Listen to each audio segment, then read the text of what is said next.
Good morning, everyone. Welcome to the second part of the PAGYAMANIN Series, first episode, The Minerals Industry During the Pandemic. Today's episode will tackle the efforts and response of the two of the biggest gold mining companies in the Philippines, Apex Mining Company and Oceana Gold Philippines.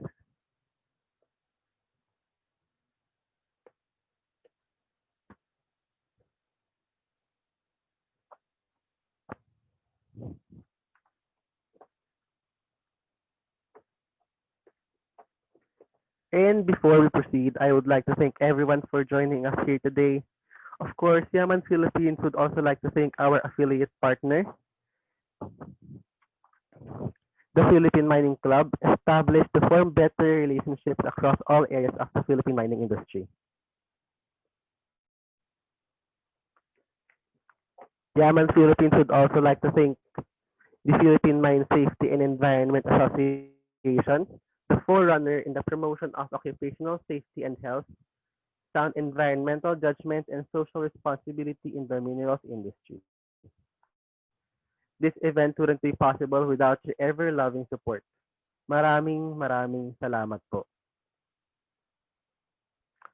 I would also like to acknowledge the presence of our board of directors, Engineer Louis Sarmiento, the President and CEO of Apex Mining and Director of Orica Philippines, Ma'am Angelita Lee, the President of Eastern Rizal Miners Association, and Sir Jeremias Dolino. Thank you.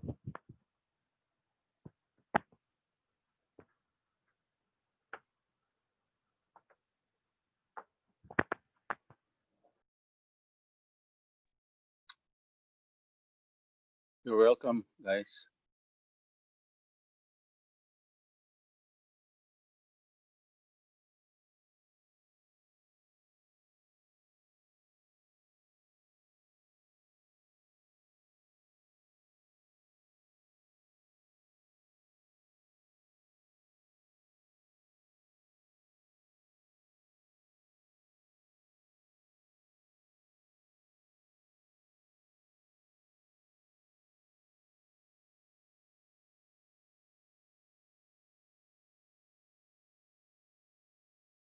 Vince, can I say a few words? Yes, sir. You may po. Good morning, everyone. No, and in behalf of our president of the PMCEA, Dr. Walter Brown, I'd like to congratulate and commend everybody for holding this second webinar series on of our student congress. Um, this is a good way that, in spite of this pandemic, we will be able to continue to improve and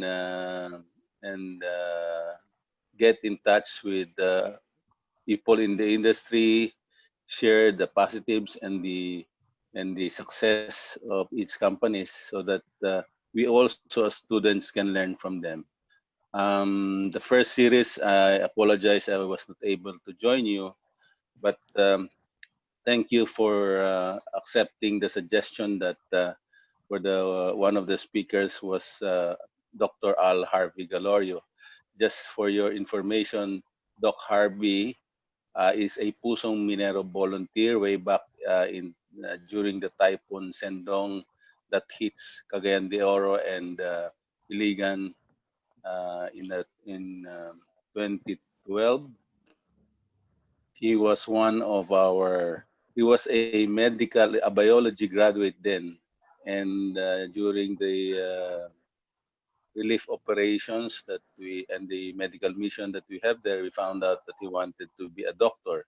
Although at that time the family could not afford it, and his father lost his job, so we, in a way, supported his education, and eventually last year he passed the board exam and have chosen to work in the rural health areas as a rural health doctor.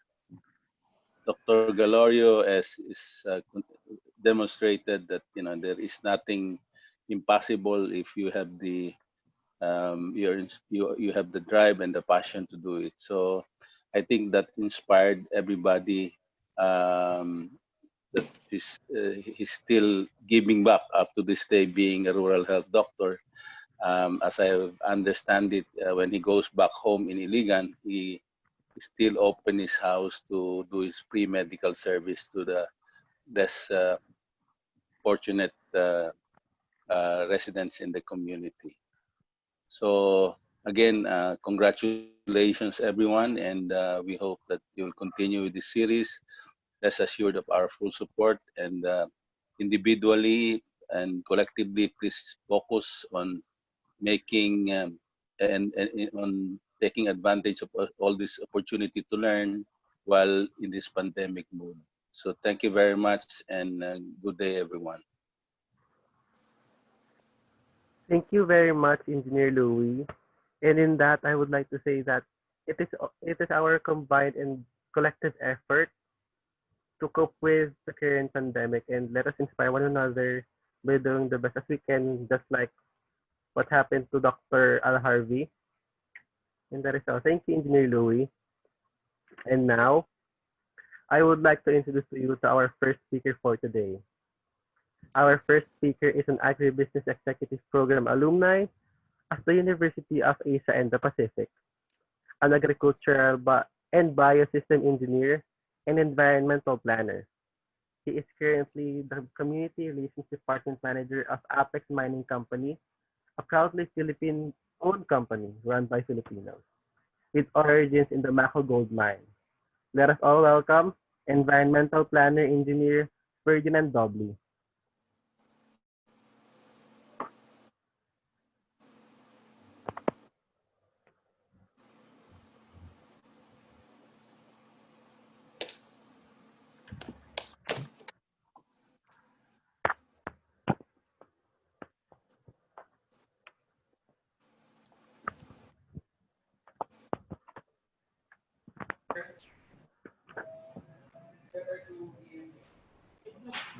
Yung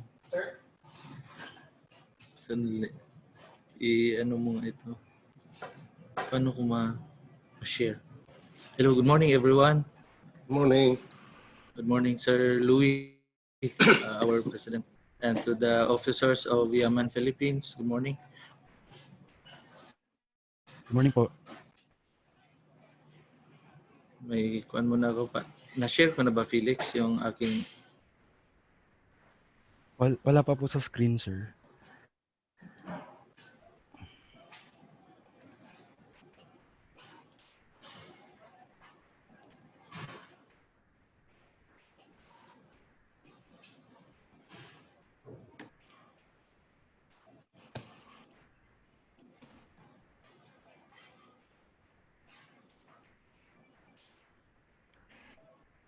Ano,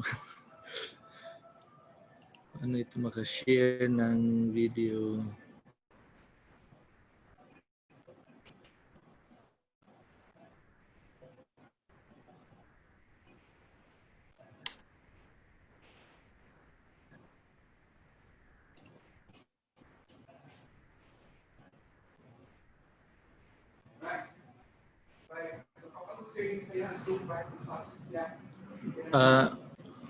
Pakuan daw ko, ano ba?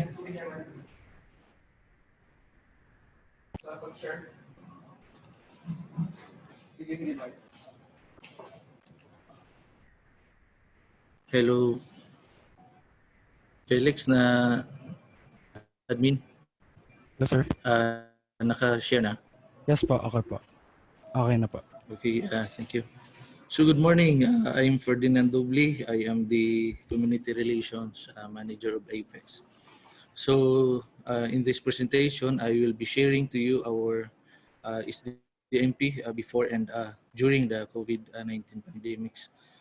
So to give you an outline, I will be quickly sharing to you our company, the legal basis, our SDMP milestones, and our compliance with the IEP and the FPIC, and giving you also a quick background on our host and neighboring barangays, including our flagship programs, and of course, our COVID-19 pandemic interventions. Okay, so the Apex Mining Company is the oldest mine in Mindanao. This mine started in the 1930s. No, so this is a sort of background or information for us. And the name of Apex was registered in the 1970s. So this year, we are celebrating our 50th anniversary as an Apex. No, so we are situated in two municipalities of uh, Davao de Oro. Our province was formerly named as uh, Compostela Valley, but since December last year, we are named now as Davao de Oro Province. The Apex has two approved MPSAs, namely the MPSA 225-2005 and -11 granted in 2005, and another MPSA 234-2007. So, but of these two MPSAs, only the 225-2005 is the operational MPSA. The other MPSA is under exploration program. So Apex is also an ISO certified company, no, beginning 2016, and until now we are an integrated standard, no, IMS standard.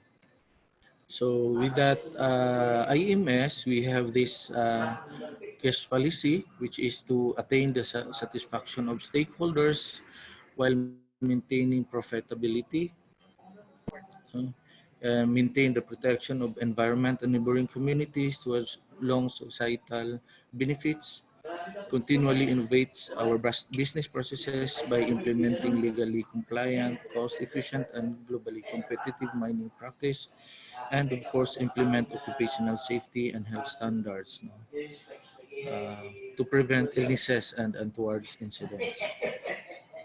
So this is our legal basis in the creation of Community Relations Office, which is the primarily tasked to marshal the resources, no, and to implement the social development and management program. So I think this is known to all, no, that under the DAO 2010-21 is the MP fund is appropriated or budgeted from the 1.5% of total operating cost of the company. No, and this fund is divided into three major programs: the DHNC, or this is the SDMP program, comprised of 75% of our budget, the IEC 15%, and the MTG, which will be allocated 10% of our SDMP fund.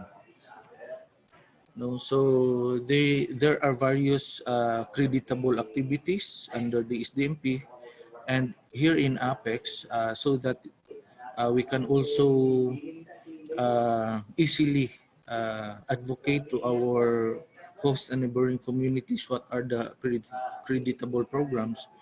We appropriated it or abbreviated our program into HELPS. No, so this includes the health and medical assistance, the education, livelihood, public infra, and sociocultural. So mas madali nilang malaman kung ano yung ating mga programa that are creditable program dahil mas madali nilang makuha yung scope. So other than that, pag wala doon sa mga programs na yan, hindi siya ma-credit. So this is our milestone. We have already implemented 3 phases of 5-year program. So we started our commercial operation in 2008, and under that, merong previous pa na mga DAOs on how we implemented the SDMP. No? And now, we are on our third 5-year program, and we are on the third year under that 5-year program, no? Which from that begins in 2008 to 2022. So how do we do our SDMP plan, or how we come up with a plan? So we started our planning through the barangay consultation. So meron pre-planning workshops that normally started in the months of September. So next month, uh, medyo mag-i-implement na naman kami ng ganito for our 2021 planning workshop, and we expect na medyo mataas yung ating planning because of this COVID-19 na mga health protocols. So after we conducted our pre-planning in the barangay level and in the host and neighboring barangay levels, we consolidated our output to come up with a municipal and provincial-wide consultation. No? So this will form part of the planning and deliberation. We make this so that we can align our SDMP plan with the priority programs of the municipal and the provincial government, including line agencies of the national government. No? So kasama sila sa planning din, yung mga DTI, DOST, DOLE, TESDA, DepEd. So as much as possible, all stakeholders, no, in our communities kasama sa planning.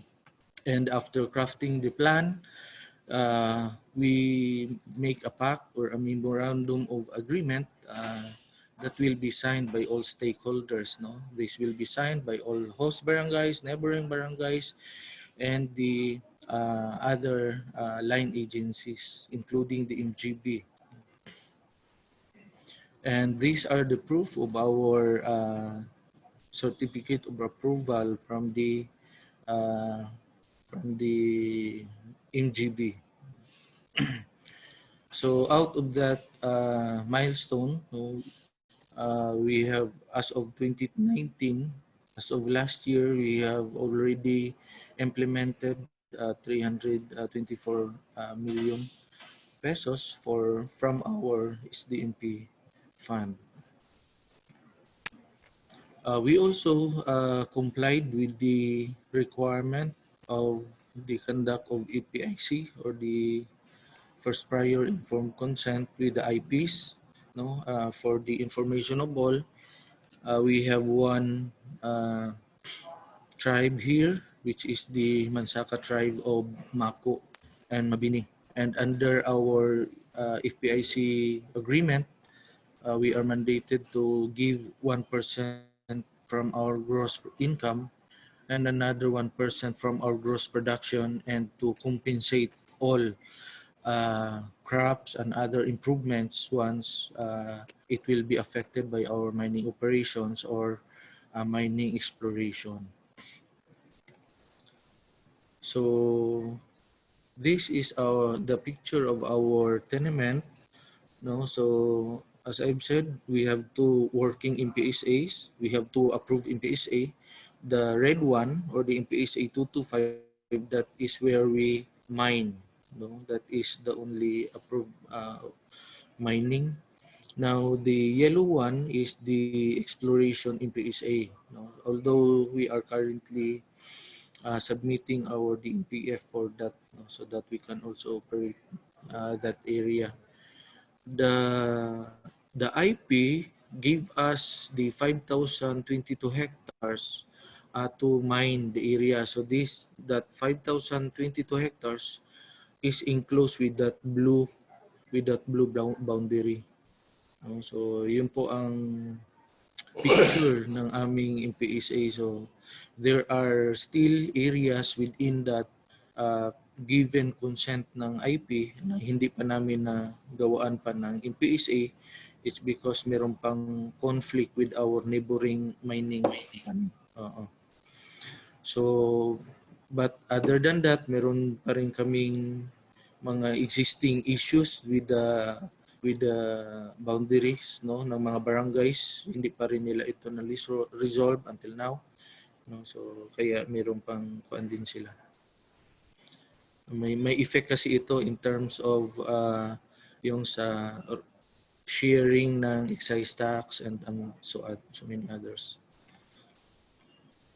So with the 2 MPSAs, we have identified 8 host barangays. Nandito po sa screen niyo ang host barangays namin.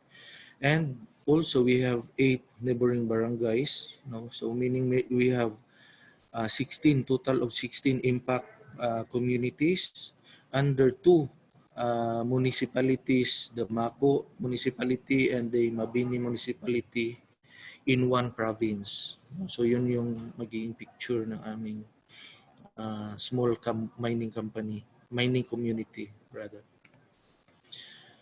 So as I've said, we have a health flagship program under our SDMP. So we have, of course, our health and medical assistance. So meron kami provision, no? So nag-hire kami ng mga medical personnels, no? Para mag-execute ng or magkuhan sa mga, meron po tayong tawag nito infirmary hospital na most of the medical personnel there are being subsidized, no, by Apex, no, and of course our company clinic provides free consultation, medicines, and ambulance transport. So ito pa, meron tayong support doon sa mga clinics, no, and pati mga health center ng Mako and Mabini. We also do mga outreach program sa company. So ito yung normal na ginagawa natin. No? So meron kaming mga bloodletting program, Operation Tuli, Alis Bukol program, and naka-pipeline sana for this year is yung infirmary or in construction ng level 1 hospital sa isang host barangay namin. Yung major ticket na naka-pipeline for this year. But this program was greatly affected by the COVID pandemic. In the educational support, all schools, no, elementary and high schools na na-mention or nandoon sa 8 host na barangays are being adopted by Apex, no. So pag sinabing adopted schools, we partnered with DepEd na lahat ng mga mandatory obligations ng learners sa mga eskwelahan ito ay sinasagot na ng Apex, no, aside from those provision ng assistance during brigada eskwela at marami pang iba, no. So yun yung and in the average hindi bababa sa 6,000 learners ang naka-benefit sa program na ito. So these are the part of our Adapt School program. We provide school bags and school supplies and hygiene kits, no. So we also augment the salary of volunteer teachers, no, pag merong volunteer teachers doon sa mga eskwelahan yon. And we partnered also with the provincial government na during summer, during mga break, yung sa normal pa, without talking itong COVID ngayon, yung normal summer breaks, we conducted the summer reading program, no. Meron kaming reading and tutorial program, no. It's a 15-day reading tutorial na yung incoming grade 4 and grade 3 pupils, meron silang free tutorial. So whole day sila doon, libre na ang pagkain, no. And yung sa mga graduating grade 6 naman, yung support naman sa mga IP, yung tawag nila Indo San Iso, yung parang to maintain the tradition of the Amansaka tribe, no. So imbis na deep ed formal education yung tinuturo doon, yung kanilang mga cultural, yung pag-music, yung pagluto ng mga delicacies ng mansaka, yun ang tinuturo din doon, including yung paggawa ng handicrafts. So ito yung part ng ating support for the ADAPT school program, Brigada Eskwela. We also partnered with the provincial government sa mga pag-provide ng mga eskwelahan doon sa mga declared geographically isolated areas. So ito. We also have a scholarship program. So ito na yung numbers namin na napag-graduate, and most of them are employed na nandito sa Apex. Ito pa rin mga graduates natin. Ito yung mga mining related scholars. Mayroon tayong mining engineers and metallurgists na they are now on board. Nandito na sila, nagtatrabaho na sa Apex. Ito naman, ito yung ating mga graduate from the Center of Industrial Technology, more on metaphysics ang kanila, more on yung sa bearing, and technical course naman ito. Lahat itong 43 na ito na graduate na ay nagtrabaho na rin ito sa Apex sa ngayon. Meron din tayong isang partner school, itong Manila Center for Professional Development. Ito naman ang mga scholars natin na nag-graduate din. Puro naman ito mga babae. So they are taking up yung sa hotel and restaurant. Ito yung kanilang mga schools. So ngayon, meron tayong ongoing. We have 22 scholars studying in Cebu, itong mga babae. Ito. And yung mga lalaki naman, sa Cebu pa rin ito, we have 33 na mga scholars. We also have an apprenticeship program in partnership with TESDA. So yung mga fresh graduate na mga so binibigyan sila ng chance to work with us para magkaroon sila ng working experience. So ang objective din dito is to have them gain experience para magkaroon sila ng sa employability, tataas yung chance nila to get job.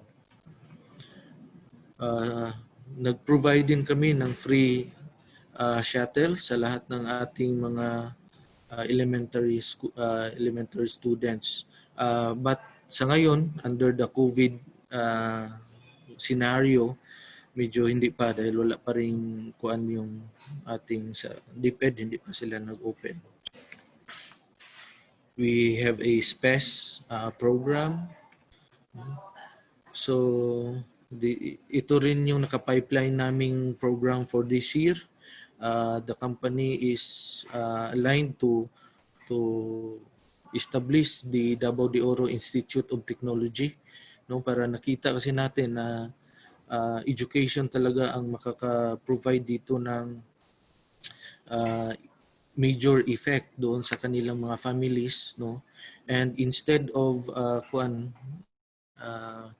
sending them yung ating mga scholars sa malalayong lugar, nag-decide ang company ngayon na we have to establish our institute para dito na mas marami tayong matutulungan ng mga estudyante, if nandito tayo. So ito sana ang target natin that will be operational by June, pero this project was greatly affected ng ating COVID, so hindi na yung aming mga permitting requirements. Until now, on process pa rin. So sa livelihood naman, ang ginagawa ng company is to organize. Ito yung cycle na is to organize. After ma-organize yung mga associations, we provide them with mga skills training. Then pag nakita namin na capacitate na ang grupo, we will provide the starter kits. No? So under this program, more than 800 members na ang naka-benefit nito. So ito yun, meron tayong mga agriculture, food, no? So yun yung mga trainings, no? Yung mga ganyan. No? So ito yung ginagawa natin during the normal na wala pang pandemic. No? Normally, we provide or we give one livelihood training per month. No? Ito sa mga women's group, men's group, and farmers group. Youth, including youth. No? Meron din tayong abaca area. So we provide them the abaca stripping machine. Ito namang hollow block production, ito yung pag-train natin yung sa mga illegal small scale, yung mga nag-sluicing along the river or nag-sluicing doon sa mga sa bukid. So pina-stop natin yun. Gi-train sila in hollow block making, and now they are an organization at sila na yung pinakontrata natin sa mga small infra projects, no? Sila na yung ating gina-contract, binigyan ng kontrata para mas legit yung kanilang source of income. And we also provide livelihood also, yung kasi underground mining ang Apex, kailangan namin itong ventilation tube. So para magkaroon ng economic activity within our small mining community, so bumili na kami ng machine, let the community there produce ng mga ventilation tubes at ang company doon na bumibili. So ito naman yung mga miners, kuan pa rin, yung mga illegal small scale areas na nag-ooperate, pina-stop natin, group them into a CONCON. Ngayon under na sila ng isang MSGSI group or the Maria Socio General Services Incorporated. Gi-organize natin sila, then binigyan na natin sila ng mga destino. So ganun ang pag-treat namin sa mga illegal small scale, so para ma-stop yung kanilang illegal small scale activities. No? Meron din kaming mga tourism areas dito sa Minahan, then gi-enhance natin yung kanilang capacity. So ni-train din natin sila in catering services and mga wellness.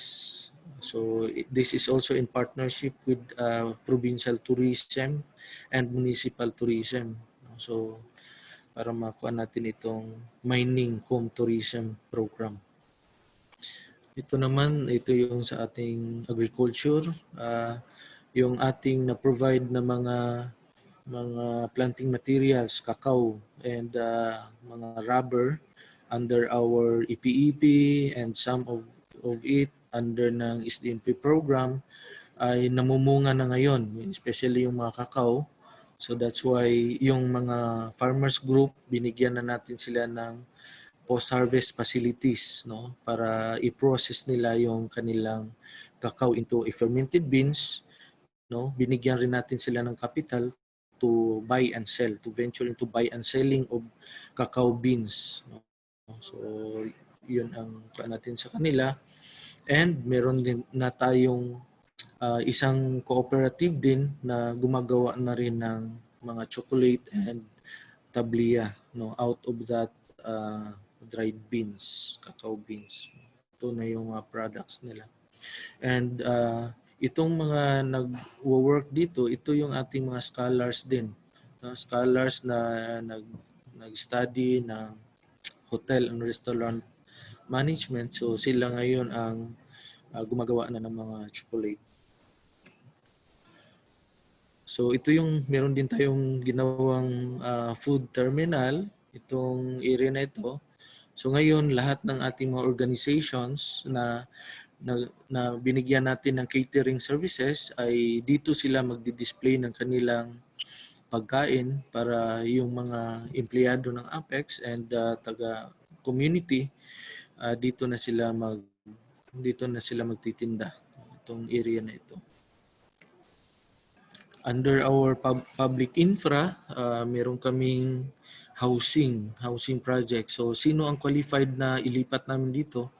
Ito yung mga families residing in the geohazard areas ng aming mga sa ating mining tenement, no? So evacuate natin sila doon para to avoid madisgrasya sila doon sa lugar na yon, at dito natin sila i-transfer sa isang housing safety na, no? So ito yung compliance natin na to make sure na walang madisgrasya dito sa ating tenement. So ito na yung progress. This is a 90 houses na capacity. Ngayon, ang na-occupy pa nito ay nasa more or less 50 families ang na-occupy. Yung iba is ongoing pa yung construction ng ibang housing units. We also, yun nga, nabanggit ko kanina, yung pag-provide ng mga eskwelahan, no, at mga laboratories sa ating mga partner schools. Part pa rin ng ating public infra yung mga rehab and repair ng mga pati sa mga churches, no, sa mga church. Then meron din tayong repair and maintenance ng mga kalsada, desilting of river, repropping, no, and roadside brushing. This is part of our public infra. So ito, tulay. Sa ating socio-cultural program naman, we also partnered with the religious group. Ito, may support tayo sa mga church repair, binigyan sila ng livelihood program, no? Mga kailangan sa barangay. So halos lahat naman siguro, pati mga activities nila during the normal. So ito yan ang scenario ng normal. Meron tayong mga kasalan ng bayan. Ngayon, wala na yan. Meron din tayong support sa mga peacekeepers. So, yun. DSWD, mga activities ng ating LGUs. So, nandoon palagi ang mining company. No? Meron din tayong mga provision ng mga emergency vehicles sa ating host barangays. And of course, ating IEC, dito sa tenement, lahat ng ating mga projects, meron tayong mga signages sa mga barangays natin. Naglagay kami ng mga bulletin boards para kung merong hiring, doon din namin ilalagay. No? Para at iba pang mga updates sa company, we will post yung mga updates doon sa ating mga barangay bulletin boards para aware din ng ating mga partner barangay officials and residents. No? So, meron din kaming regular na kuwan sa mga print ads and media. No? So, may mga kuwan din tayo during our annual tawag nito, yung convention sa Baguio. So, invite tayo ng ating mga participants and mga champions. We also participated sa mga festivals, no, sa both LGUs and sa barangays. We have also a regular radio program for us to announce and advocate yung responsible mining practices. Currently, we have partnered 3 radio stations, no? Pati na yung sa DepEd ngayon na meron na tayong education through on-air education. Ito yan, mga information drives. We also partnered with several agencies of the government para i-conduct yung kanilang awareness sa fire, sa disaster. Pag ngayon tag-ulan, nag-ano din kami sa mga landslides. Another na ginagawa natin nung nagkaroon ng mga earthquake, series of earthquake dito sa Mindanao, nandoon po ang ating company to provide aid doon sa mga victims ng earthquake. No? So, ito, the way we also consult with the community, we attended yung kanilang mga sessions, barangay sessions, and community assembly. So, nandoon kami. Kung mayroon silang tanong sa ating operations, so ma-address agad namin. We also have a regular meeting with the technical working group ng community. No? So, lahat ng issue covered natin. Kung anong yung issue ng mga IPs, at least naka-heads up na agad sa ang company kung ano yung problema nila. So, we can address bago pa lumala yung problema. So, regular yun. We also accept yung mga mine tours, no? May kuan. Ngayon ang naka-pipeline sa aming mga mine tours ngayon is yung sa mga LGUs naman, no? Sa ating mga elected officials para makita nila how do we care, how do we operate, no? Being a large scale mining company. So, ito 'yun. Regularly naman yung monitoring ng MGB sa atin. Providing tayo ng mga IEC equipment. This is part of our information drive, and we part ng ating IEC is yung responders training sa ating mga barangay para hindi sila masyadong nag-rely sa company. So we make sure na kaya ng barangay ang pag-respond, no? Kasi ang objective rin talaga natin being the mining company here na once tapos na tayo sa ating mining operations, na ang ating mining community talaga ay makakatindig na sa kanilang sarili,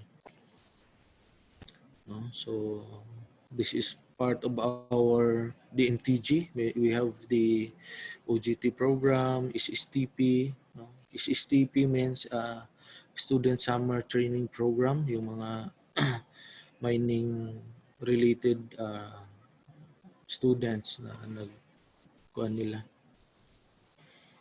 So we also do mga lecture series, no, especially sa University of Southeastern Philippines, no, sa mga geology students, sa mga mining engineers, and even non-mining courses.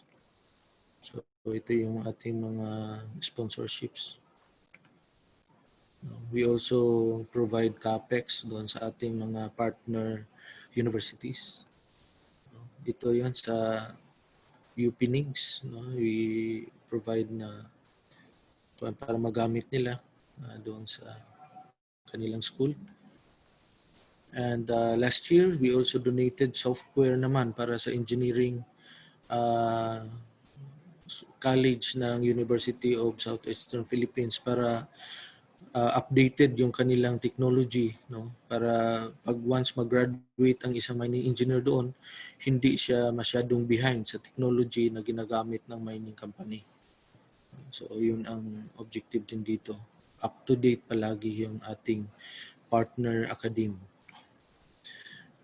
One of our consistent na ginagawa sa ating DMTG is the continuous survey ng ating mining tenement, no? So tinitingnan namin ito, ganito yung inspection chart mapping, tinitingnan to make sure kung ano na ang mga development doon, may mga improvements ba, may mga bahay ba, para this data, this information will give us for future planning, no? Not only for the mining company but also doon sa ating municipal planning na may magagamit nilang data na dito na may sitio ay may dumadami na yung mga settlers. No? So, ito naman, study naman sa under ng DMTG, Resource Development Studies. So, we are a consistent number one taxpayer dito sa Municipality of Maco and in the province of Davao de Oro. No? And in terms of royalties being paid to our IP, ito rin ang figure, no? Around 365 as of 2019, as of January last year. Hindi ko pa na-update itong figure na ito. Now, dito na tayo. Ito yung topic na binigay talaga sa amin. No? How we do act during the pandemic. No? So, to give us a background, the MGB issued a memorandum, no, to let the mining company realign some of their unutilized funds, no, to support the effective impact and non-impact communities. No? So, with this mandate, nag-allocate agad ang Apex ng kuan. So ito na yung binigay na assistance natin. No, we appropriated 2.7 million, no, to support the provincial government, municipal governments of Maco and Mabini, and the Philippine National Red Cross. Binigay na namin itong yung financial assistance. It's because during our consultations, marami kasing various donations na na-receive ng LGUs. That's why mas flexible kasi sila kung funds yung kanilang ma-receive para kung ano yung kailangan is pwede nilang mabili, pwede nilang magamit. So that's the reason. And we also partnered with the provincial government doon sa Balik di Oro program nila, no? Ito yung ating mga scholars from Cebu, no? Na stranded. So under the program, gi-ferry natin sila from northern Mindanao dito sa may bandang Butuan City and pinabalik na dito sa Davao de Oro, no? So we also donated several PPEs for our frontliners dito sa provincial government. So, yun, kasama yan. And we also provided mga disinfectants, face mask, and yung tawag nito, hand sanitizer sa lahat ng mga checkpoints, no? As main thoroughfare nung papunta dito sa the municipalities of Maco, Mawab, Nabunturan, no? At lahat ng mga areas, lahat ng kalsada na papunta ng Apex, no? So this is to ensure na talagang maiwasan nating magka-COVID itong mining communities natin. So lahat ng barangays doon, not only the 8 and the 16 host barangays, no? Host and neighboring barangays, and then ang reklamo kasi ng ating mga partnered barangay LGUs is short yung kanilang pondo, no, para i-fund doon sa pagkain ng mga personnel manning the checkpoints. So we also provided them financial assistance na para masigurong yung kanilang checkpoints ay may taong nagbabantay. No? So ito yung scenario na may mga checkpoints yan, going in and out, merong nagbabantay. So sa mga checkpoints. And we also provided mga hand washing equipments para doon sa kanilang barangay health center, barangay hall, I mean. No? So yun. Then we also donated yung mga goods, no, itong mga kailangan nila, mga grocery packs and rice, no, ito. And during our consultation, sinasabi nila kung anong kailangan nila. Kailangan na nila ng goods or canned goods or grocery packs, especially if the provincial government or the municipal government already gave them the sacks of rice. No, yung iba naman kulang yung sacks of rice kaya sacks of rice ang hinihingi. So yun ang kanila. No? So we provided them kung ano talaga yung kailangan nila sa barangay. And nakuha namin dito na yung nagiging beneficiary nito is around mga 8,000 families out of the 16 barangays.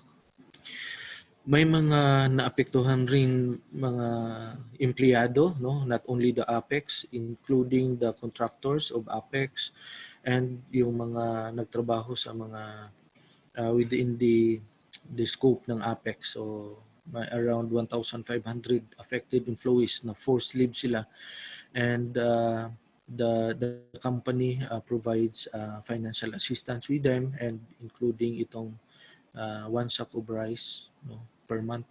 And pero ngayon nagluwag na, yung hindi pa nakabalik, every other month na lang ang provision ng one sack of rice. But yung financial assistance is nandoon pa rin. And all in all, ito yung na-spent ng mining company. We have budgeted 18.5 million for our realignment to aid ng ating government dito sa bayanihan, to heal as one. And as of July 31, we spent around 14 million na assistance yung nabanggit. And last, we received a memo from the Mines and Geosciences Bureau na effective August 1, yung terminate na yung ating support for COVID-19 assistance, and i-resume na yung ating flagship program. No? So yan ang na-receive naming memo. That's why we ceased na yung doon sa provision natin ng mga support. Balik na naman tayo sa helps program. And this is my last slide. So ito yung aming press release, no, for the COVID-19 assistance. No. We spent more or less 14 million from the time na nag-declare tayo ng pandemic. No. So yun po, marami pong salamat, no, sa inyong pakikinig.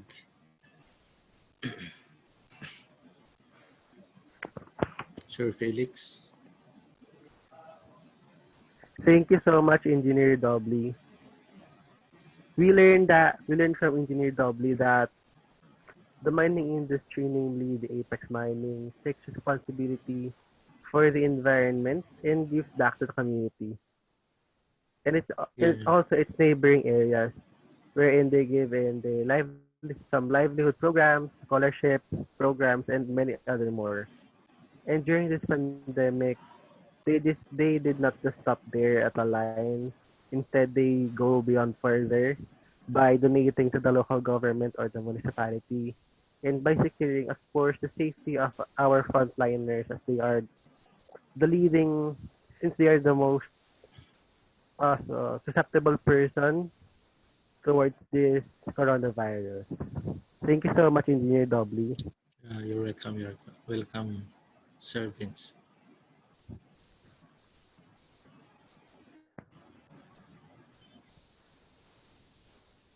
Before we proceed to our next speaker, I would like to remind everyone again to take note and save your questions for our speaker at the end of the webinar.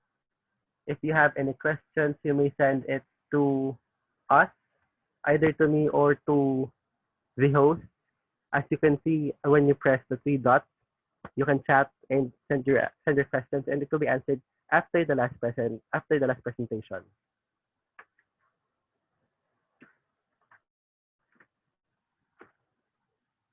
Our next speaker is the Communications and External Affairs Superintendent of Oceana Gold Philippines, a multinational gold producer committed to the highest standards of technical, environmental, and social performance.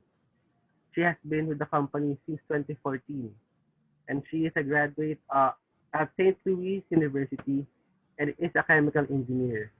Let us all welcome Ma'am Marjorie Ilio. Hi, good morning, Vince. Good morning to the Board of Directors of Yaman Philippines. Likewise to my co-speaker this morning, Engineer Ferdinand Doble. Kay Engineer Luis Sarmiento, magandang umaga po sa inyo. So it's nice to see you online. And to all the participants Morning. of this webinar. Ayan. So magandang umaga sa inyo, no? So thank you very much, Yaman Philippines, for giving us the opportunity to share some of our initiatives during this COVID-19. So let me just share my screen with you.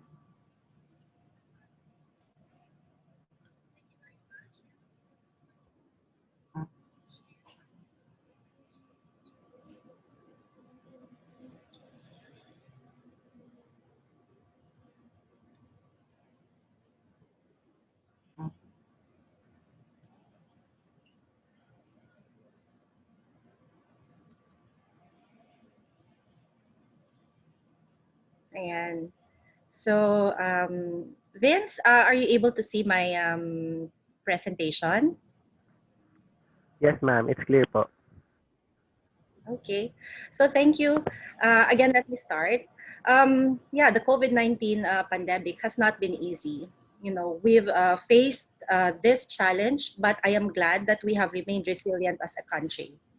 And in the mining industry, the Philippine mining industry, you know, I would like to acknowledge that a lot of mining firms were able to adapt to the new normal, as they call it. So for Oceana Gold, let me just give you a brief background about our company before I share how we have responded to the pandemic.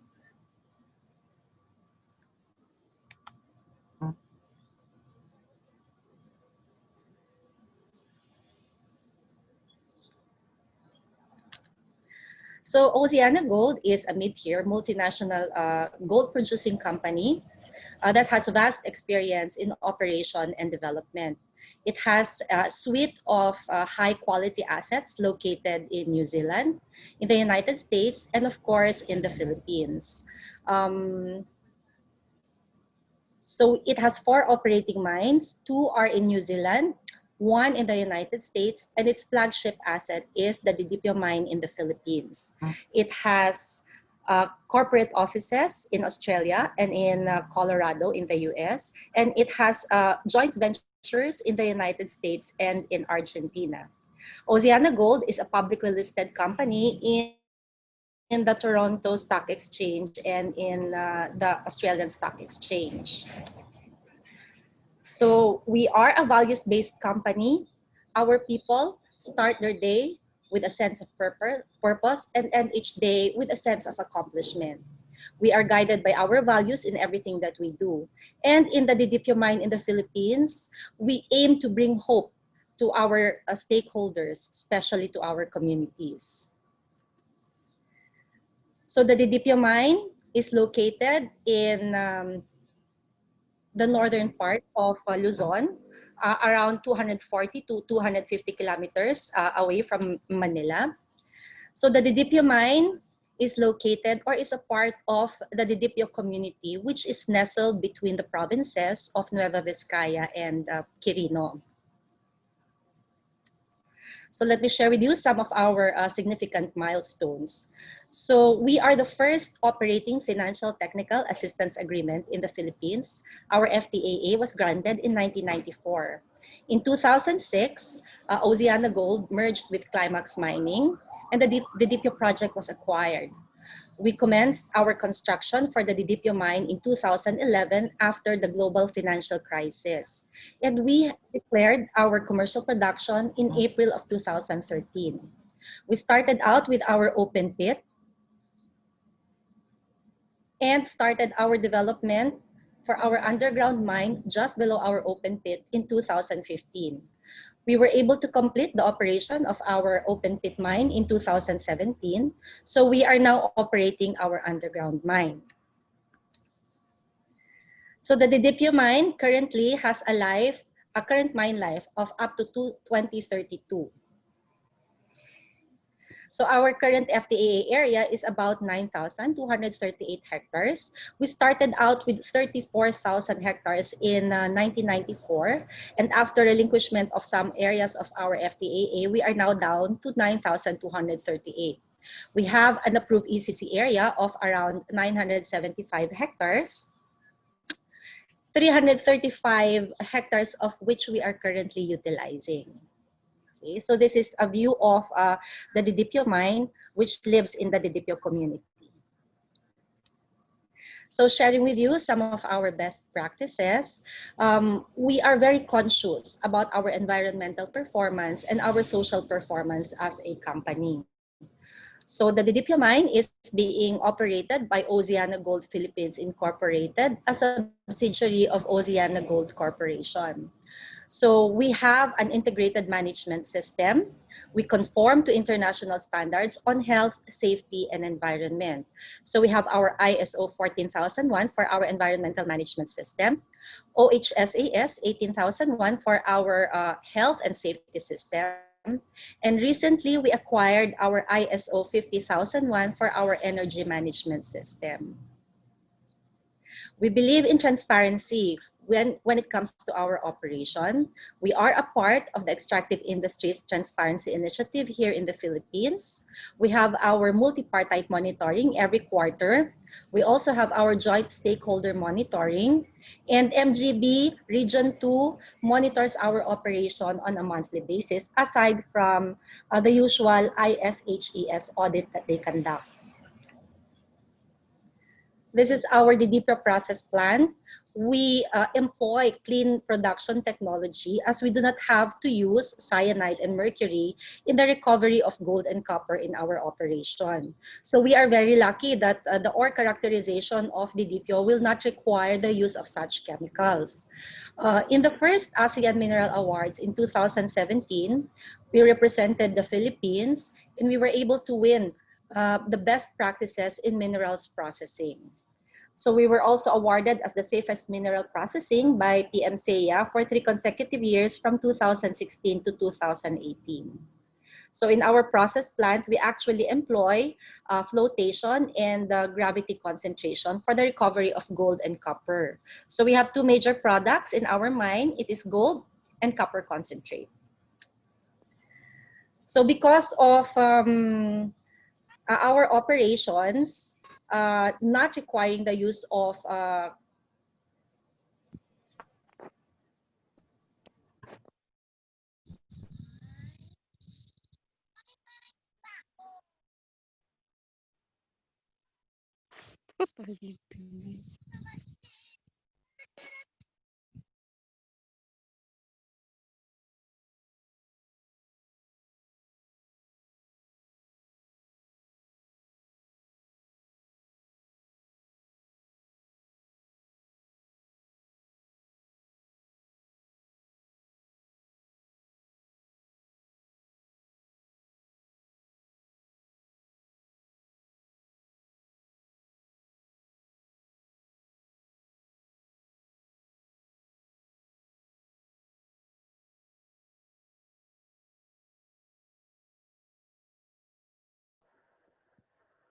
Let us wait for Mom Marjorie, as she might be experiencing some technical difficulties.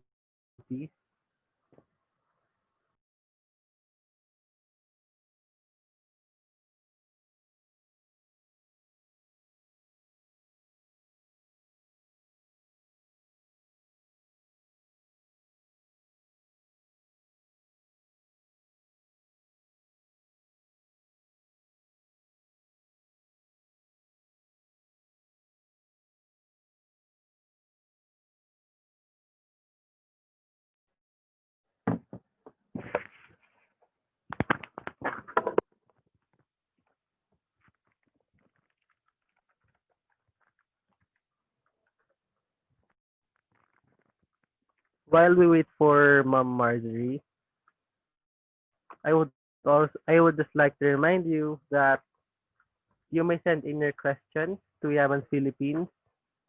Just chat it to Zoom, or you can send it to me, and it will be answered at the end of Ma'am Marjorie's presentation.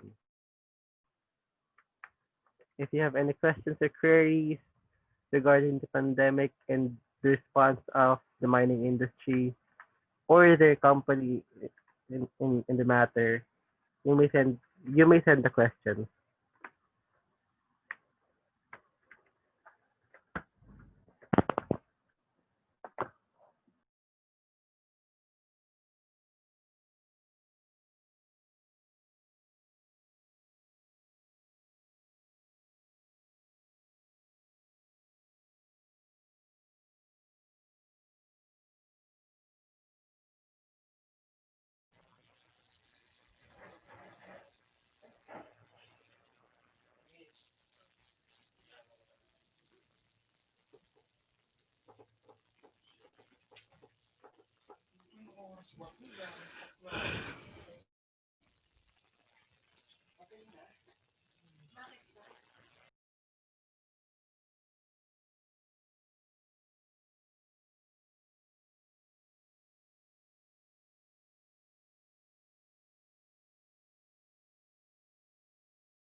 Hello?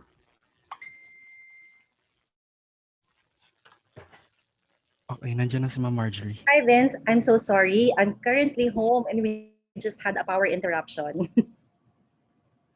Okay lang po, ma'am. Okay, so let me continue with my sharing of some of our facilities in our mine site. So this is an aerial view of our tailing storage facility. Okay, so we employ the downstream construction method for our tailings dam. And we also adhere to the guide standards for the Australian and international standards for large dams. So as I was sharing a while back, our tailings are actually non-hazardous because in our processing plant, we do not use cyanide and mercury and instead use flotation and gravity concentration.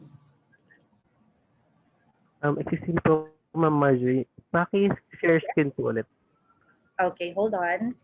Sige po. Thank you po. Ayan. So yeah, Felix, are you able to see my presentation na? Yes, ma'am. Yes po, ma'am. Thank you.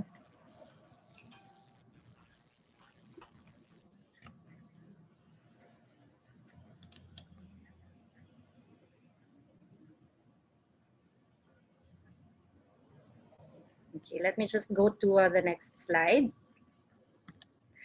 Okay. So, every year meron kaming bisita doon sa aming tailings dam, ano. We have yung migratory birds namin, we have Chinese egrets. And then, ngayon, ang mas marami na are the local ducks. Ayan, sharing with you some of the photos. And also, we have fish that thrive in our tailings dam. Ayan, ilan yan sa mga tilapia na nahuhuli namin from our tailings storage facility.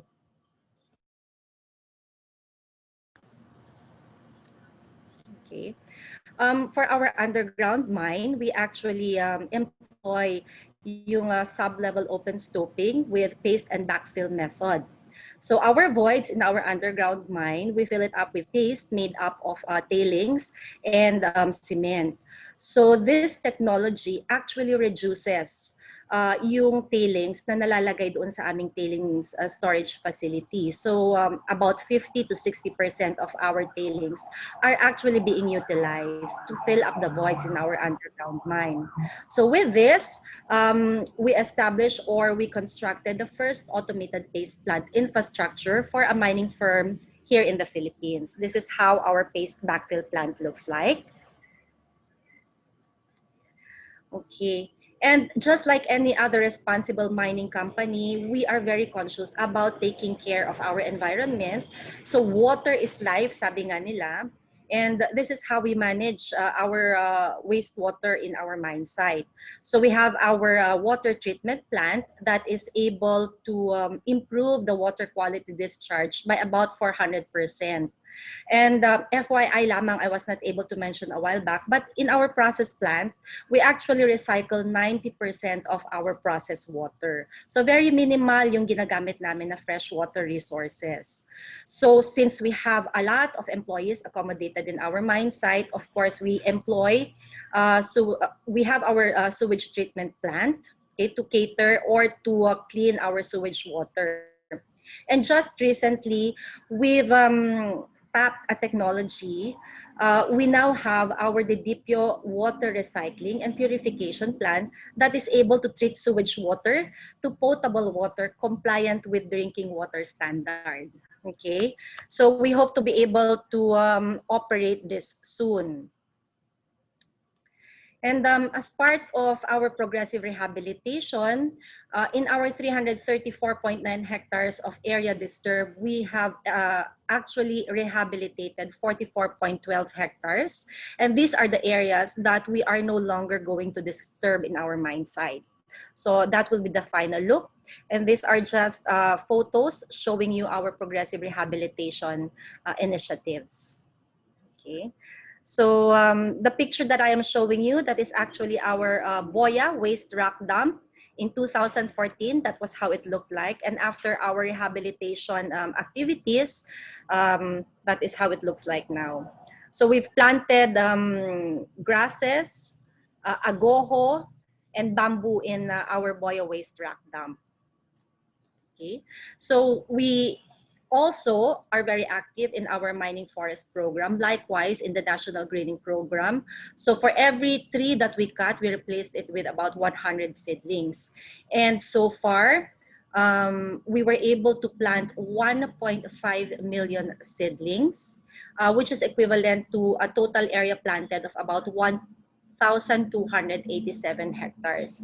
We have our own nursery and we grow endemic plant and tree species in our nursery.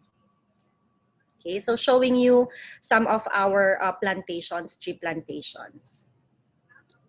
Okay, so equally important as our environmental performance is our social performance. And as what Engineer Dobley has said, you know, we have to take care of our communities and we have to capacitate them so that even after we have operated or after, even after we have mined the area, our communities are not left hanging. So empowering them and making them self-sufficient is very important. So in developing empowered communities, I would like to share with you that we have one host community, which is Barangay Didipio.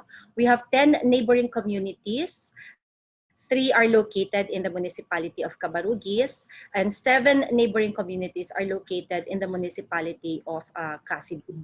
So currently, our 11 SDMP beneficiary communities have about 17,442 residents. This is as of the 2015 census. So we surmise that it is about 20,000 individuals now. Okay. Economically, how much have we contributed to the Philippines? So from 2013, since we started our commercial production until 2019, we were able to contribute around 45.5 billion pesos.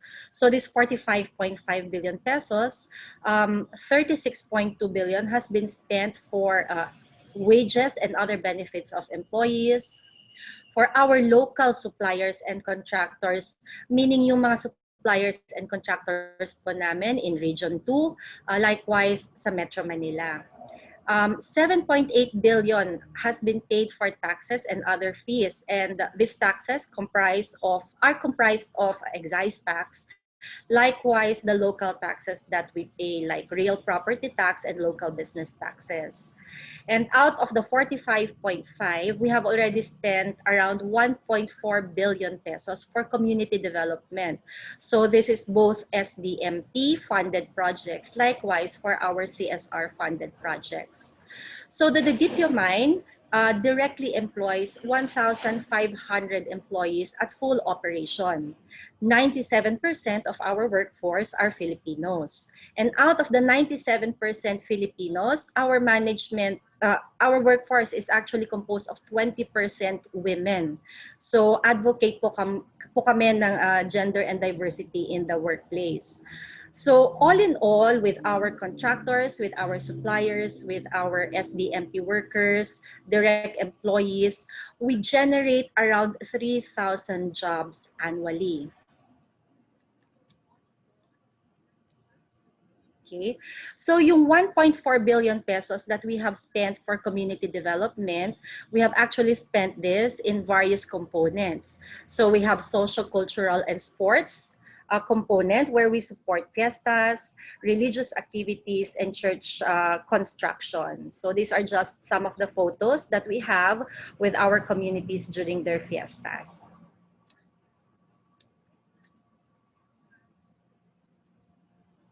So in line with sustainability, sabi nga natin we have to spend wisely yung SDMP fund at saka yung CSR fund. So to be able to develop empowered communities, it's more about human development. And sustainability-wise, you know, yung mga projects that are spent or projects that are geared towards training and development, business development, likewise for education, ito yung mga pinaka-sustainable na programs natin. So every year, we offer trainings to our communities. So aside from the SDMP trainings that we offer, we also have committed around 10,000 man-hours of training for our host and neighboring communities.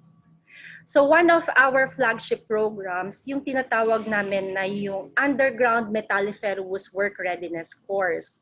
When we started developing our underground mine, in 2015, we knew for a fact that there were a lot of underground mining professionals, experienced mining professionals in the Philippines. But nakita rin namin na walang certification o walang international certification yung ating mga underground mining professionals. So ang ginawa ng company, in partnership with Site Skills Training in Clark, we established or we built Asia's first underground metalliferous mining simulator. So we've trained our local residents to become underground mining professionals with international certifications. So we send them to Site Skills Training in Clark. They train for about 4 months and they receive international certifications for underground metalliferous work. So to date, we have already graduated 114 trainees and most of them are now employed in Oceana Gold Philippines. So aside from training and development, as I've mentioned a while ago, sustainability-wise, you know, business development should be one of the areas na dapat talagang mag-invest ang company. So as an example, when we started our operation, ang Didipio mine, we realized that not all of our local residents will be employed in the mine.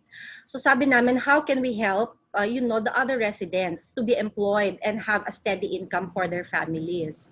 So with this, we established a community-owned corporation that provides multitude of services to Oceana Gold.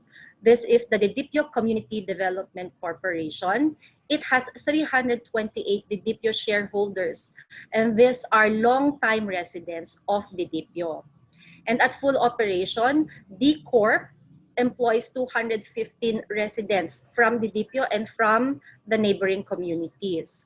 So they offer housekeeping, camp catering services, camp administration services, transport services. Actually, si D Corp ngayon ay isa na rin sa aming mga contractors. And I will show you later yung isa sa kanilang mga projects that they have done with us. Okay, so aside from D Corp, we've also encouraged our communities to build cooperatives. So we actually support 13 sustainable agriculture-based cooperatives in our communities.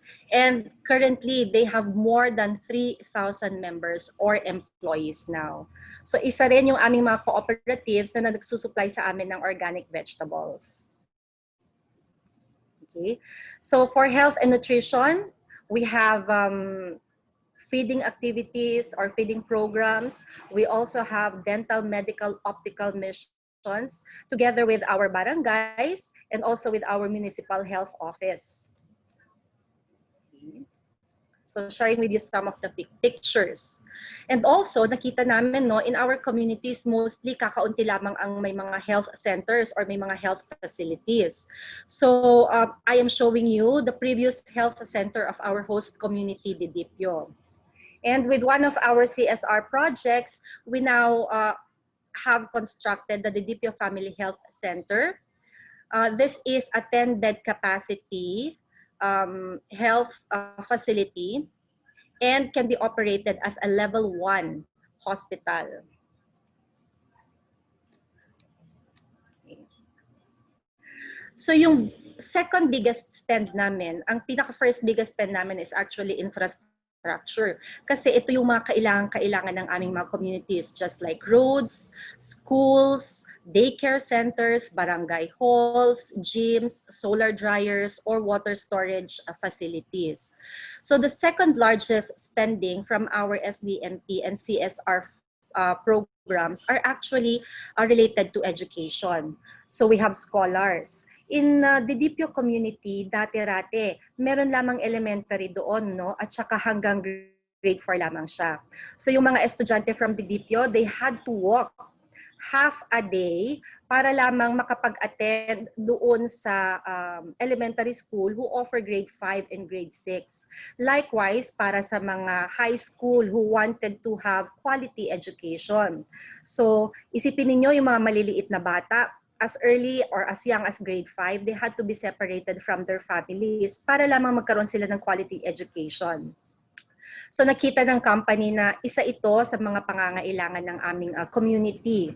So showing you just pictures of some of the students in the Didipio previously. Okay, ilan yan sa mga naging scholars namin. Okay. And to give them a chance para naman makapag-compete sa national at saka sa international arena, lalong-lalo na sa employment, no? Nagbigay kami ng scholarships sa mga qualified residents. So we actually have 177 scholars that we are supporting. Ito ay yung mga nasa college level na. And they attend universities such as St. Louis University, University of the Philippines, Mapua. Likewise, for the local universities here in Nueva Vizcaya and Quirino, we have the Nueva Vizcaya State University at saka yung Quirino State University. We also have scholars in Ifugao State University. So, since we started our scholarship program in 2007, we have already produced 217 graduates. And out of these 217 graduates, meron tayong 11 mining engineers from our Development of Mining Technology and Geosciences Scholarship Program. So these are just some of the engineers that we have developed. Ayan. And most of them are now employed in Oceana Gold. So nandiyan si Echeverry Bagilat, yung first mining engineer ng Didipio. Chosen Paul Ananayo, the first mining engineer of Runruno, Quezon, a neighboring municipality. Chati Bulayo, siya yung pinaka-first mining engineer namin. Ayan.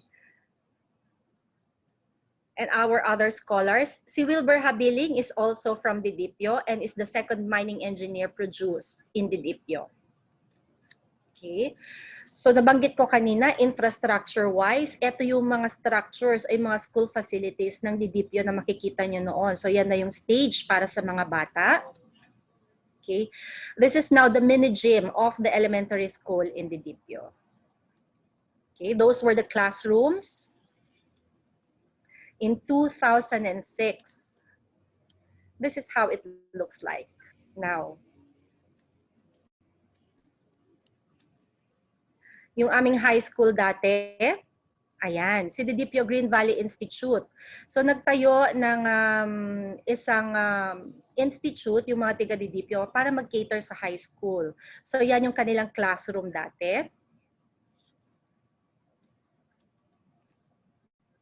And in 2016, we started 2015, 16, 17. Ayan, nag-complete po namin yung 3-story senior high school building in Didipio. Okay, it has 18 classrooms all in all, and nakapagbigay din kami ng laboratory equipment, likewise ng mga computers. So currently, etong high school ng Didipio, they have about 400 to 600 enrollees every year. Okay. And these are just some of the roads that we have improved and developed. Ito noon ang daan papunta sa Didipio, no? So laging road po siya. So maputik. So that's why you can understand kung bakit ang mga tao noon kailangan maglakad ng half day para lamang bumili ng kanilang mga basic needs for their families. Ayan po. Okay, just some of the photos that we were able to get from the local residents. And with the operation of the company, nagkaroon na ng SDMP projects, nagkaroon ng CSR projects. These are now the roads that we have built together with our local government units and with our communities. Ayan po. Okay, so total of 145 kilometers of farm to market roads, likewise for main roads that we were able to improve and develop. So our communities now have access to the markets and now have access to the urban communities in Isabela, in Nueva Vizcaya, and in Quirino. Ayan po, just some of the road networks. Okay.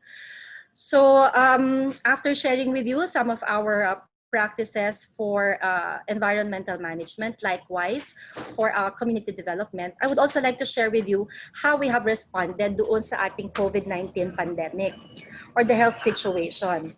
So in March, when we knew that COVID-19 cases were rising, the management of Oceana Gold has decided to send home yung mga employees who are able to work from home.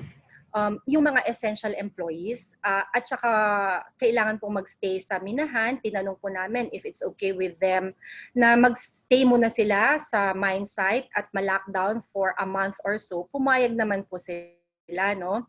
So with the remaining employees in our mine site, we released a memorandum sa kanila stating ways by which COVID-19 can be prevented and controlled not only in the workplace but likewise sa mga kani-kanilang bahay at kani-kanilang mga barangay.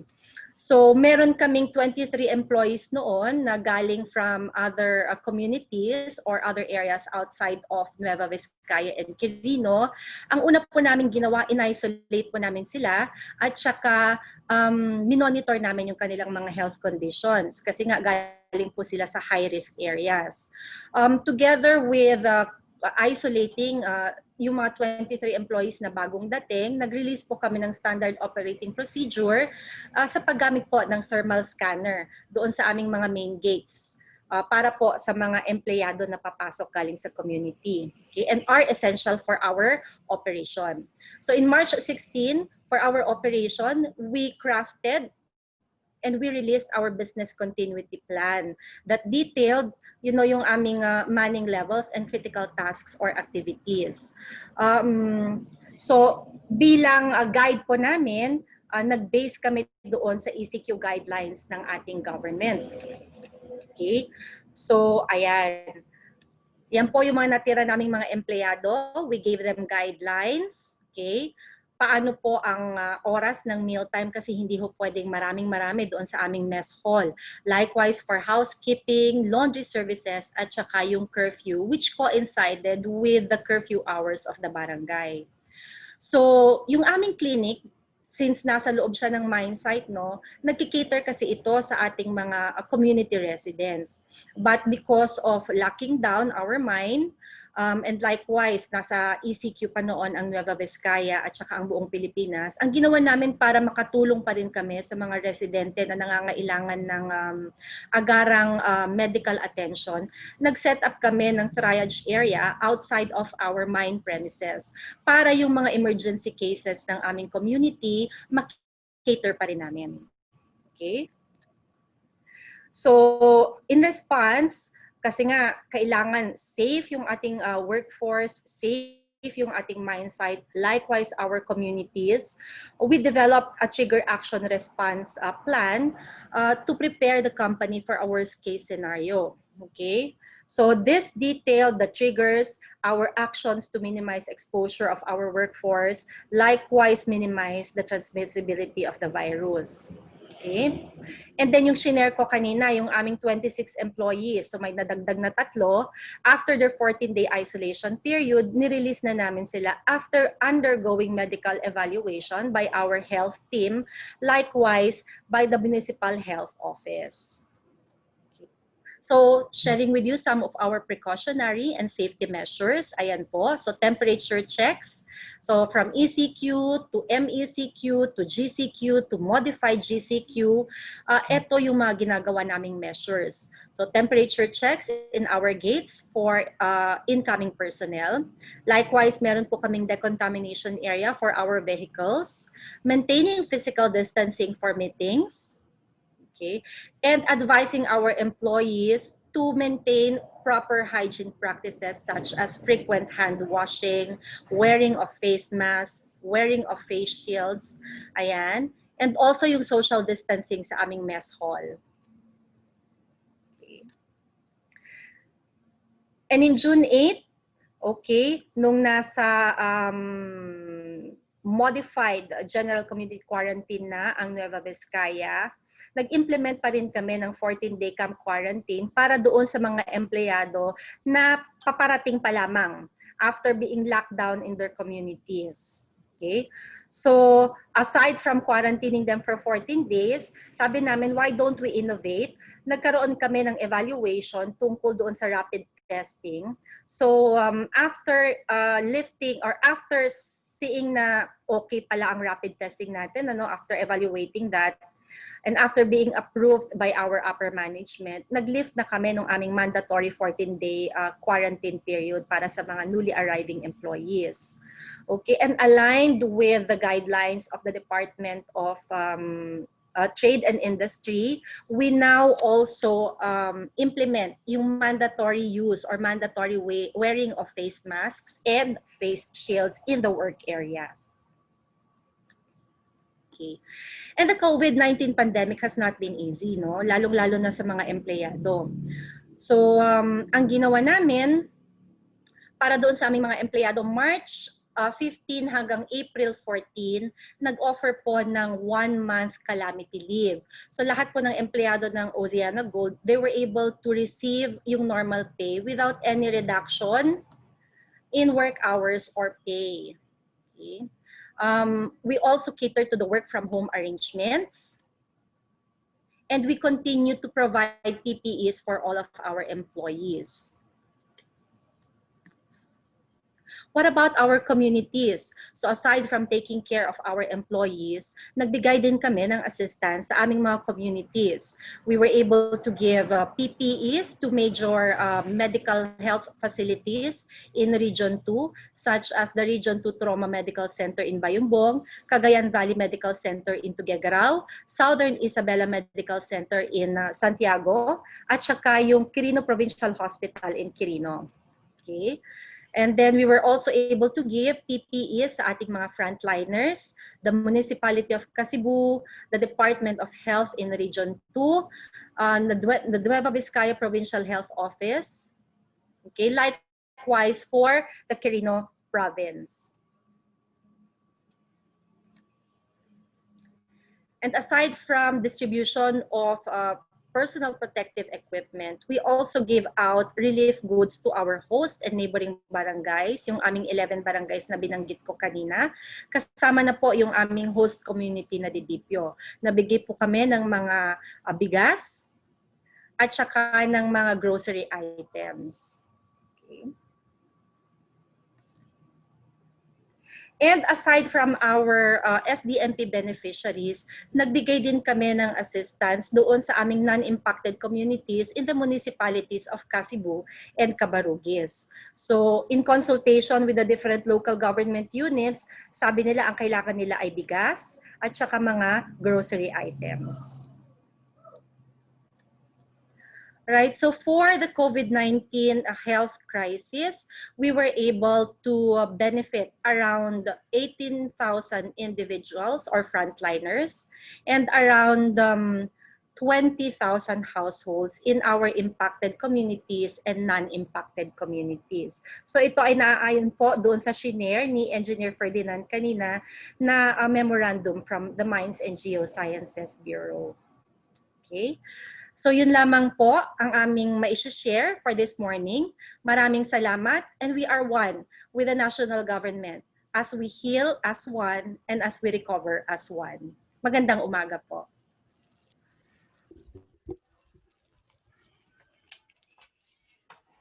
Maraming salamat po, Ma'am Marjorie. Napakagandang presentation po. Kita natin sa presentation ni Ma'am Marjorie and ni Sir Ferdinand kung kung ano yung mga projects and activities na ginawa ng dalawang company para sa community nila. Hindi lang para sa community pero para sa kalikasan din. No? And talagang role model si Oceana Gold and si Apex, hindi lang para sa mga companies dito sa Philippines but in other countries as well. So, I know you have a lot of questions, guys. You may send it on our chat box or pwede niyong buksan ng inyong camera and your mic and pwede na tayong magtanong sa ating dalawang speaker, kay Sir Ferdinand and kay Ma'am Marjorie. Actually, before kanina po may mga nakuha na tayong questions. So first po ay kay Engineer Dobly, kay Sir Ferdinand. Nandyan pa po ba siya? Ayan, okay po. Yes, sir. So first question po, sir, is in the midst of pandemic brought by COVID-19, how can a mining industry cope up with the new normal transition? Hello. Hello, sir. Okay. So how do we cope up itong mining company? Actually, we do a series of consultation, no? Even before or during the COVID crisis. We really emphasize na ma-understand ng ating mga LGUs, no, mga local government elected officials, particularly yung mga barangay officials na nandoon yung ating mga empleyado, to make sure na kung ano yung standards na required to cope up with this COVID pandemic is understand and make it redound up to the level of our employees, especially nung nagkaroon ng limitations ng number of employees na pwedeng mag-report to work, because we as a company kailangan pang mag-set ng mga infrastructures as required nung sa guidelines, no, na doon sa EATF guidelines, to follow yung at least the minimal health protocols na so number one, gi-emphasize lang talaga natin na ma-understand up to the level ng ating mga employees, so that in so doing, kung meron mang mga adjustments, at least makatulong din sa pagpa-understand yung mga barangay officials na doon kasi laging dumudulog, no. And secondly, we also do a series of communications and consultations with our mga partner sa level ng munisipyo and sa level ng province pati sa DOLE, and we also ask guidance from them para wala tayong ma-violate na mga protocols, no, once we implement it, no. So ngayon, now gradually na nag-adjust na because of that very strict measures, nagkaroon ng time na sila, and now parang ma-adapt na natin itong new normal na wearing or observing the minimum health standards set by the government. Okay. Thank you, Sir Ferdinand. For the next question po is for Ma'am Marjorie. Recent data shows po that there is an increasing unemployed rate happening in our country. Despite the challenges, how can the mining industry or OceanaGold contribute to minimize the impact? Sige, thank you very much for that question. Actually, napakalaking role na pwedeng gampanan ng mining industry, no? Lalong-lalo na sa ating bansa ngayon. So we've had a lot of recognitions and recommendations by some of our public officials that the mining industry is one of the industries that the government is looking at para makarecover tayo economically bilang isang bansa. So in the mining industry, alam ko na so far very minimal yung pag pag-aalis ng mga empleyado, and as much as possible sinuportahan ng mga mining firms yung kanilang mga employees, just like what Engineer Ferdinand has shared kanina, kung ano yung binigay nila para sa kanilang mga empleyado from their host and neighboring communities. Likewise, minahan, as much as possible, we want to minimize yung pag-alis namin ng mga employees namin. The COVID-19 pandemic has not been easy. Okay? So globally apektado lahat ng mga corporations. So likewise for OceanaGold, last March nung nagkaroon ng escalation of COVID-19 cases, 2 of our mine sites actually had to go on lockdown. And naapektuhan din yung aming operations because of that. But sabi nga namin, we try to hold on to our employees for as long as we can. Thank you, Ma'am Marjorie. Thank you po.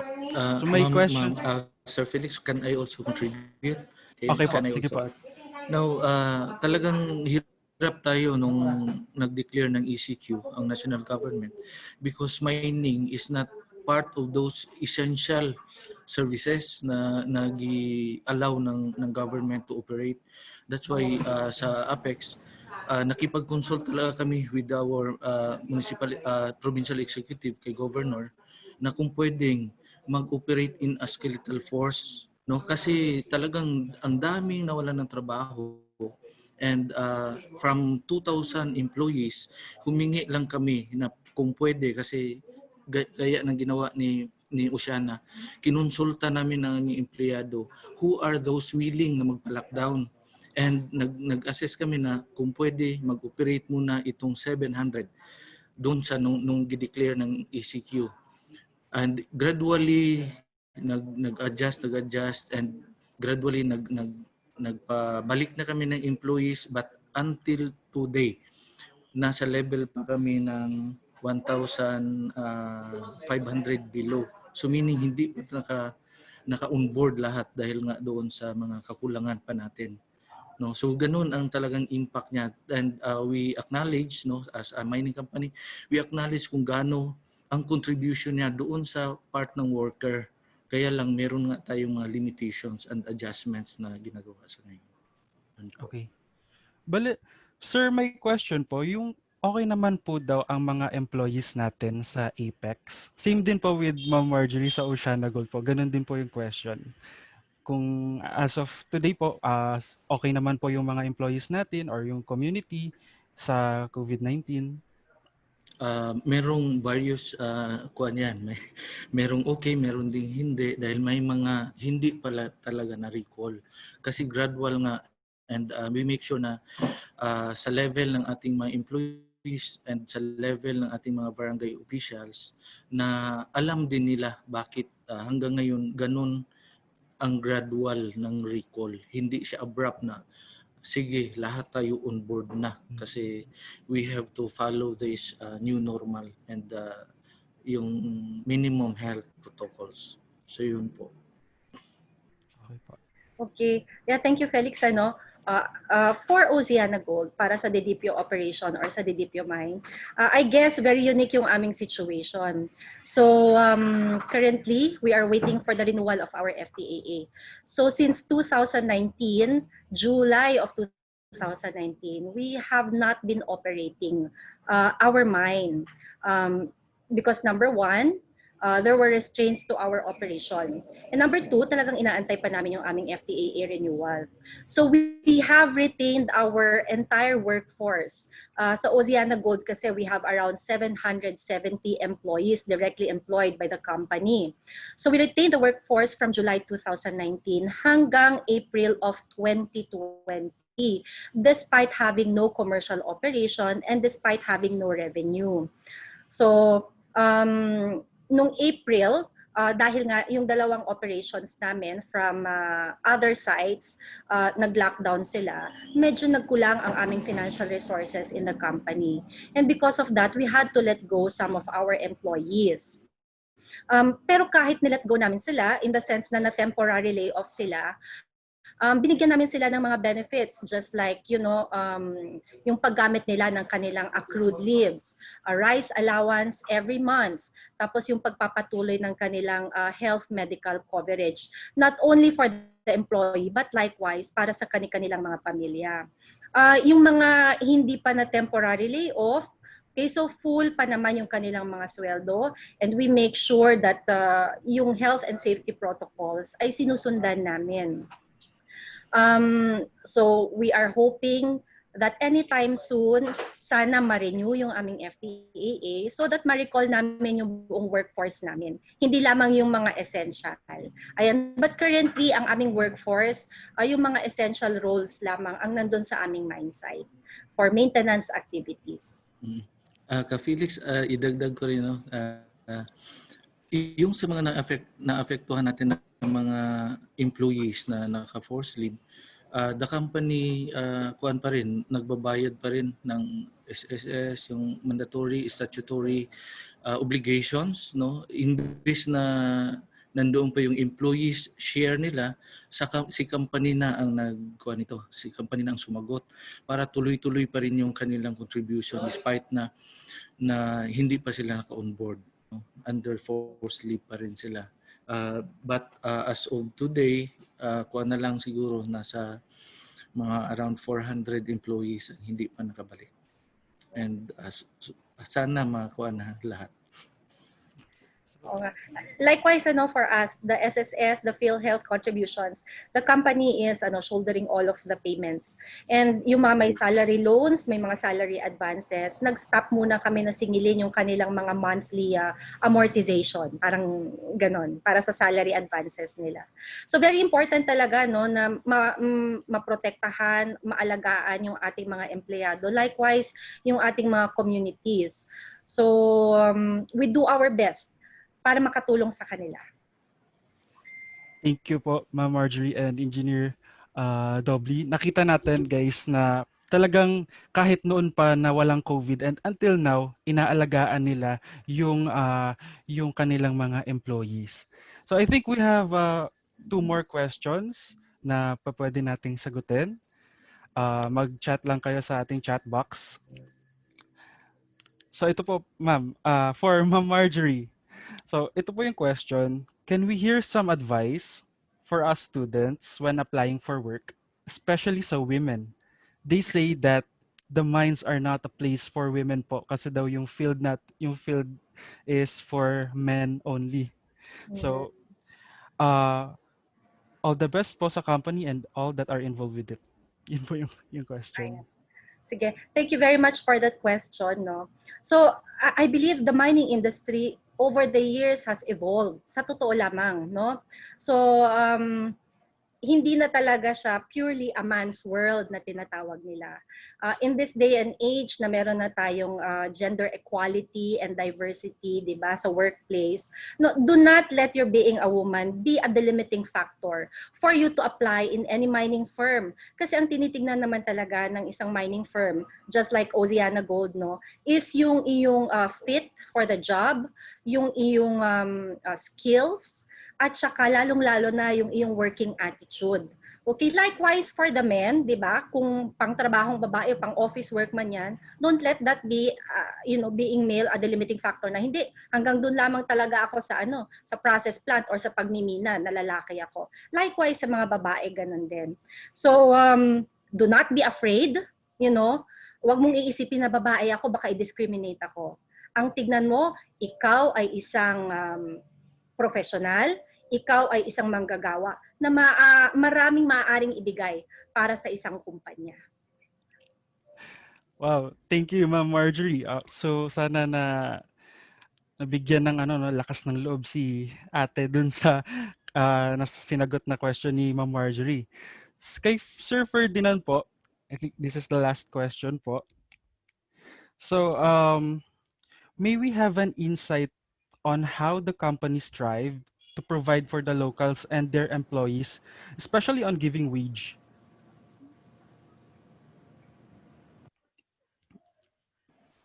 I'm sorry, ano yun? In giving? Uh, on giving wage daw po, sir. May we have an insight on how the companies strive to provide for the locals and their employees, especially on giving wage?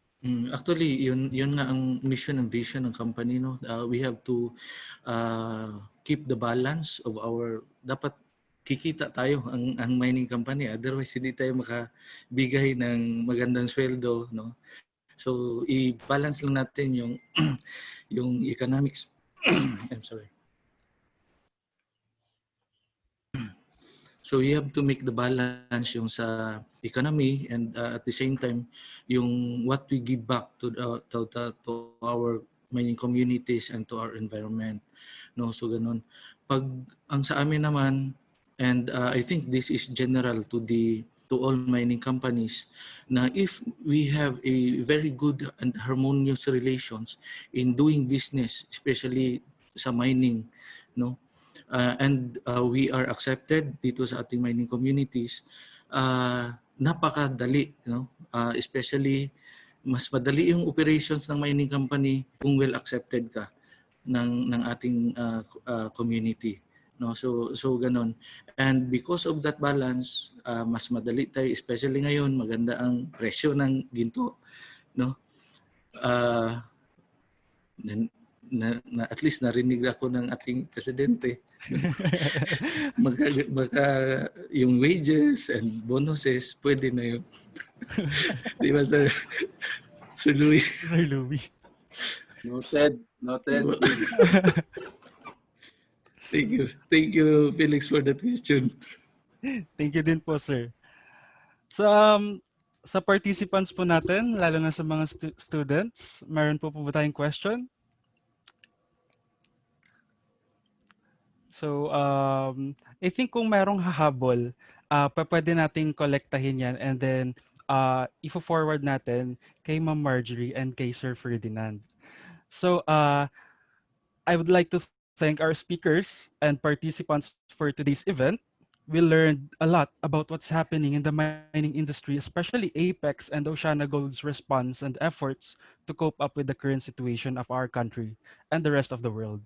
They have shown us what responsible mining truly means. We, in Yaman, Philippines, also believe that responsible mining should be pro-people and pro-environment, and that a key to a great nation. I am Zeus, and this is the PAGYAMANIN Series, The Minerals Industry During the Pandemic. Okay po, guys, before we end our session talaga, pwede po ba akong mag-request na i-open yung cameras natin and yung mic? Ay, cameras lang pala, wag na yung mic for photo ops. So before, habang nag-open ng camera yung ating mga participants, no, meron tayo sa chat box na survey form na sasagutan para makuha ng ating mga participants yung kanilang e-certificates. And open po siya for 30 minutes after mag-end yung session natin. Nasa chat box na po ang link sa survey form. Maraming salamat po, Ma'am Marjorie, Sir Ferdinand, kay Sir Louis, kay Ma'am Litaly, kay Sir Jerry po for your support po lagi sa Yaman Philippines since 2015. And I hope po na hanggang sa mahabang panahon magpatuloy itong advocacy natin na ipakilala sa mga tao sa buong Pilipinas, hindi lang dito sa ating country but the rest of the world kung gaano karesponsable ang pagmimina dito sa ating bansa. Okay, I think okay na po lahat. Na hindi pa ba guys, we'll wait for you to open your cameras po. Ayan.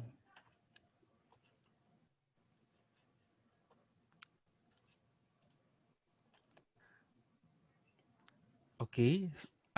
Ate Richie, I think okay na lahat. So we have 2 pages po for our photo ops.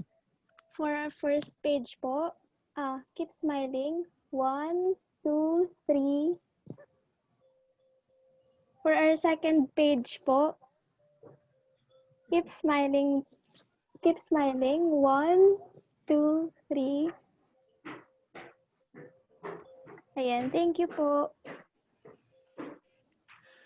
Thank you po sa lahat ng pumunta, sa dalawang speakers po natin, kay Sir Ferdinand and kay Ma'am Marjorie, and sa Board of Directors po ng PMSEA, sa mga estudyante po, and sa lahat ng employees ng iba't ibang government agencies and mining companies. Maraming salamat po. Congratulations, everyone. Well done. Thank you po. Thank you. Morning again. Keep safe. Keep safe po.